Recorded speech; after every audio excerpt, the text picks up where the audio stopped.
Hi, Tadpoles. Today we're going to be reading a book called The Forever Garden.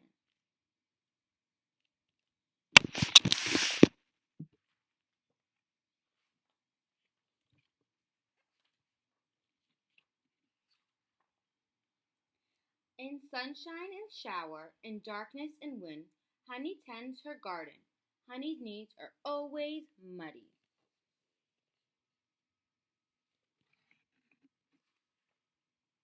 Sometimes when it's cold outside, she tucks her garden in. Shh. When the lettuces are small and new, Honey thins them. Her scissors say snick. And the peas climb up. Honey pulls her beets from the ground with a shout that scares the chickens. Ha!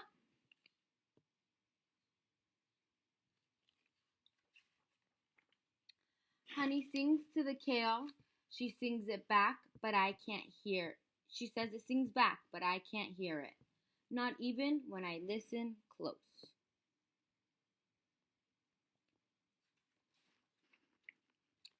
I hang on the fence in the mornings. Honey feeds me in tiny carrots, washed under the pump. Yellow tomatoes the size of marbles. They taste like sunshine. When it rains, I watch from the window.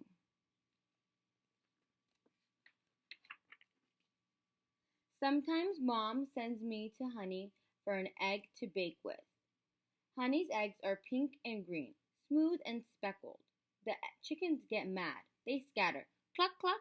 Presto, says Honey as she slips an egg into my hand. The egg is warm.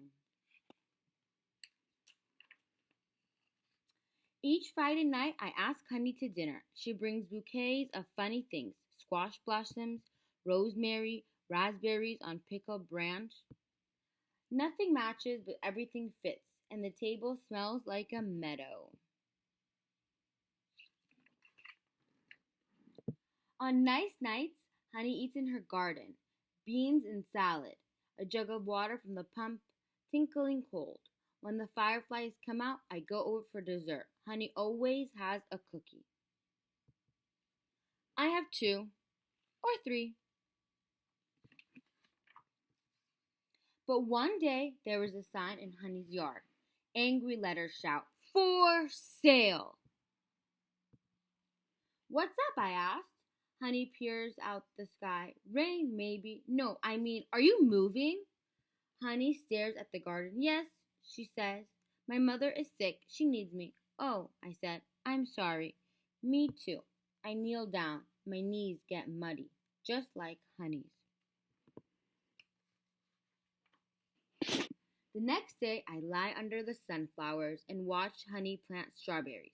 Chickens doze and bees buzzes. "You know, there might be wasps where you're moving to," I warn her. "Or tornadoes." Honey turns to me and smiles.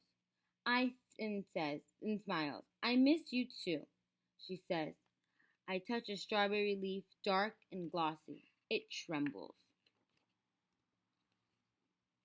We walk to the porch for a cool glass of water. When will the berries be ready?" I ask. "Next summer," says Honey. "But then you won't be here to eat them."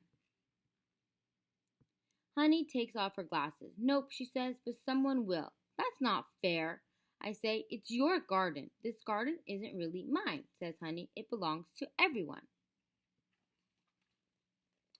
"But you did all the work," I say. Honey shakes her head.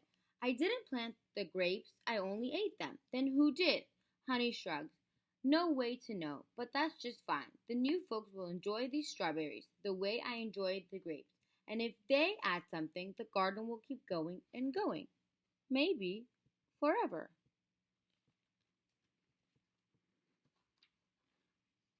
The next day I asked to plant a tree. Apples are my favorite. We dig and dig. I get blisters.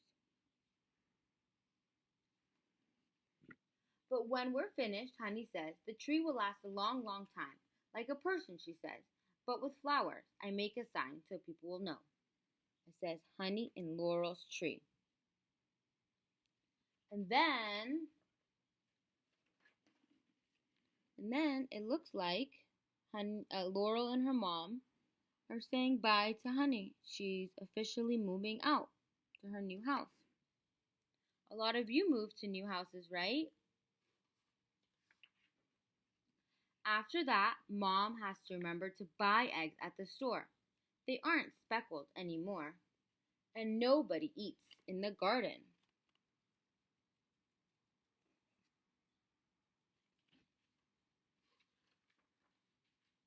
But one day, there are new people at Honey's. Lots of little people.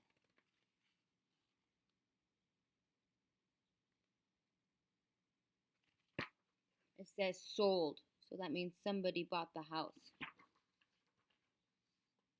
They don't seem to know anything about gardens, so I help. Each day I slip over the fence to check things. I weed the rose, I say hi to my tree. Sometimes I sing to the kale. She's doing what Honey did.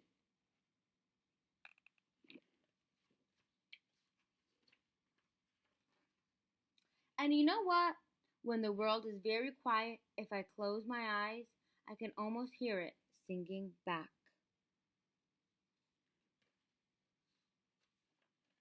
The end. That was such a nice book.